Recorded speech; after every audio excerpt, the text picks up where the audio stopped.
নমস্কার, সবাই কেমন আছেন? আমি সোমা কানাডা কথার আরেকটি নতুন ভিডিওতে আপনাদের সবাইকে স্বাগত। গত দুদিন ধরে বরফপাতের ফলে দেখুন আমাদের চারপাশটা কেমন সাদা হয়ে গেছে। টেম্পারেচার -5 থেকে একদম এক ধাক্কায় -20 হয়ে গিয়েছে। বেরিয়ে দেখুন চারিদিকে একদম স্নো স্নো স্নো।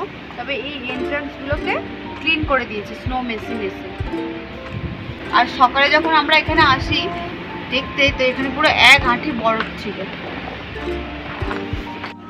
আর এই স্নোগুলো দেখুন পুরো ধুলোর মতন। আমাদের ওখানে কলকাতাতে যেরকম ধুলো থাকে, এখানে স্নোর ধুলো। এগুলো কোনো জমাট নয়, খুবই হালকা। আমাদের অ্যাপার্টমেন্টের চারদিকটা কিরকম স্নো ভরে গিয়েছে আপনাদেরকে দেখায়। আর শ্রীহান দেখুন কিরকম এক্সাইটেড স্নো দেখে। ও সবসময় যেন স্নো নিয়েই খেলবে। তুমি কি নিয়েছো? Big snow.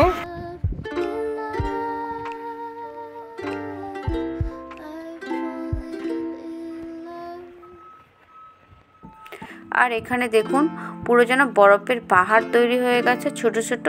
আর তার সাথে এই সাইকেলটাও দেখুন, সাইকেলের টায়ারটাও পুরো বরফ দিয়ে ঢাকা হয়ে গিয়েছে। দেখুন বালি পাহাড়ের মতো তুষারের পাহাড় হয়ে গিয়েছে। এখানে ছোট ছোট গাছ ছিল, সব গাছগুলো ঢাকা হয়ে গিয়েছে। আর প্রচণ্ড ঠান্ডা হাওয়া আসছে, গাছগুলো পুরো ঠান্ডা হাওয়াতে জ্বলে যাচ্ছে। এত স্নো দেখার আনন্দে আমি আর শ্রীহান স্নো নিয়ে একটু ছোঁয়াছড়ি শুরু করে দিলাম।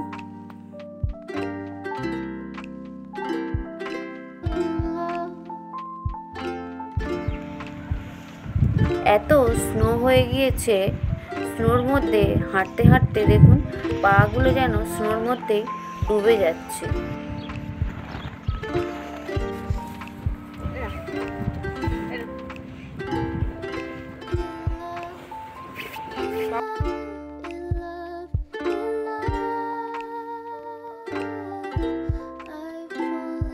আপনাদেরকে দেখায় গাড়িগুলো তো দেখুন কিরকম ঢেকে গিয়েছে। তো আমাদের গ্যারেজটা দেখাবো আপনাদেরকে। আমাদের গ্যারেজে যদিও গাড়ি নেই, তবু আপনাদেরকে দেখায় আমাদের গ্যারেজটা কেমন ঢেকে গিয়েছে বরফে। কোনো গেস্ট আসে তা আমার গ্যারেজে কি গাড়ি রাখতে পারবে? যখন দেখে আসছে, দেখতে রাখতে পারবে কি রাখতে পারবে না।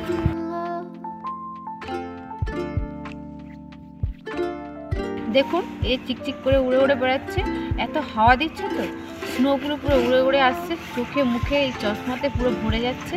আর এই আমাদের গ্যারেজের অবস্থা দেখুন, বরফে পুরো ভরে গেছে।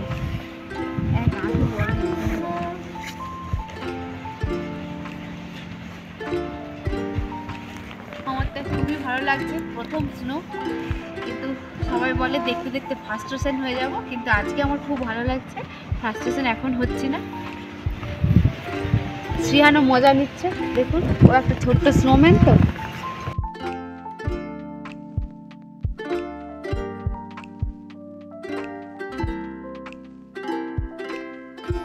জায়গাটা দেখুন, এখানটা স্নো নেই, স্নোটা ক্লিন করে দিয়েছে, কিন্তু এটাই সব থেকে ডেঞ্জারাস, কারণ এগুলো বরফ হয়ে গেছে পুরো।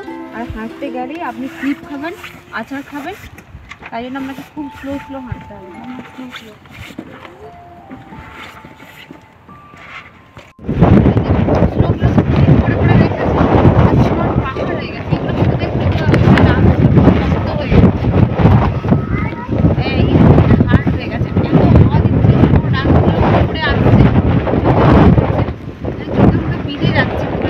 অ্যাপার্টমেন্টের অন্য দিকের গেট, এই দিকে ট্রাফিক আর রোডটা আপনাদেরকে দেখাচ্ছি।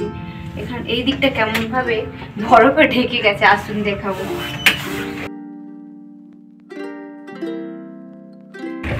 এই দেখুন, এটা ছিল ডগস এর পার্ক।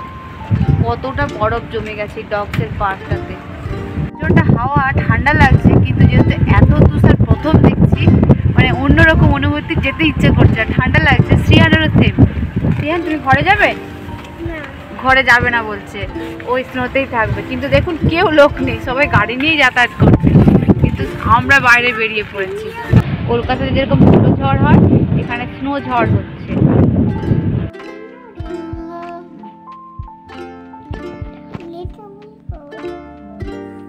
আপনারা দেখুন এখানে ব্যাপক তুষারপাত, কিন্তু তবুও পাবলিক ট্রান্সপোর্ট, প্রাইভেট কার তো চলছে, কারণ এখানে অফিস, স্কুল সব কিছুই খোলা থাকে, তো ওই জন্য বাসও চলছে।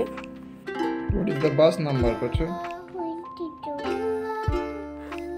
আর এদিকটা আমাদের বাড়ির অন্যদিকের ট্রাফিক সিগন্যালটা, এখানে আবার দেখুন বাসটা আটকে পড়েছে। যেমন আমাদের কলকাতাতে প্রচণ্ড বৃষ্টি হলে জলমগ্ন হয়ে গিয়ে বাস আটকে যায়, সেরকমই এখানেও তুষারমগ্ন হয়ে চারিদিকে বাসটা আটকে গিয়েছে। তবুও কিন্তু বাস চলছে। আর আপনাদেরকে বললাম না রাস্তাতে সাবধানে হাঁটতে হয়। এই দেখুন এই যে বাসের সামনের মানুষটা কেমনভাবে পড়ে গেল। এখানে সব কিছুতেই খুব সাবধানভাবে হাঁটাহাঁটি করতে হয়।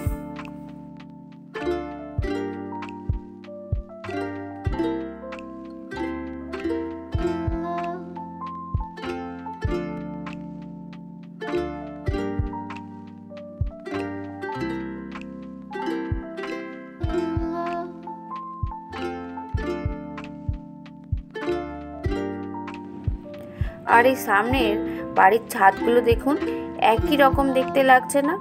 হ্যাঁ, ওই বরফ পড়ে গিয়ে বাড়ির ছাদগুলো সব সাদা হয়ে গিয়েছে। আর দেখতে খুব সুন্দর লাগছে না বলুন? আমার তো খুব সুন্দর লাগছে দেখতে। স্নোম্যান বানাবে?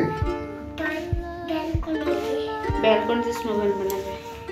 এই তো আপনাদেরকে বাড়িটা দেখালাম। চলুন স্নোফলে আমাদের ঘরের ব্যালকনিটা কিরকম হয়েছে আমাদেরকে দেখাবো গিয়ে। চলো একটু ঘরে চলো।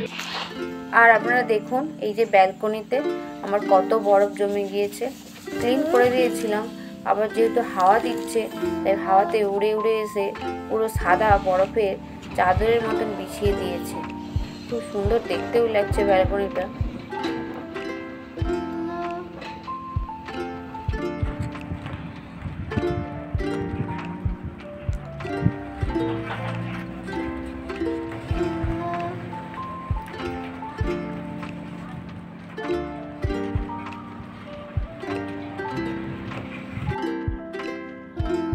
আর এই দেখুন অ্যাপার্টমেন্টে স্নো মুভিং মেশিনগুলো দিয়ে স্নো ক্লিনিং করছে।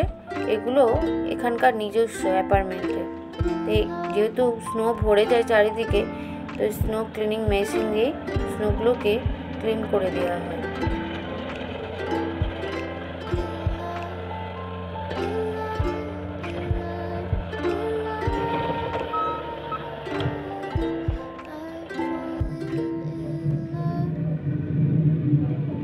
আজকের ভিডিওটা এখানেই শেষ করলাম। সামনে আবার নতুন ভিডিও নিয়ে আসব। সবাই ভালো থাকবেন। আর আমার ভিডিওটি ভালো লাগলে অবশ্যই লাইক, শেয়ার, কমেন্ট এবং সাবস্ক্রাইব করে আমার পাশে থাকবেন। ধন্যবাদ।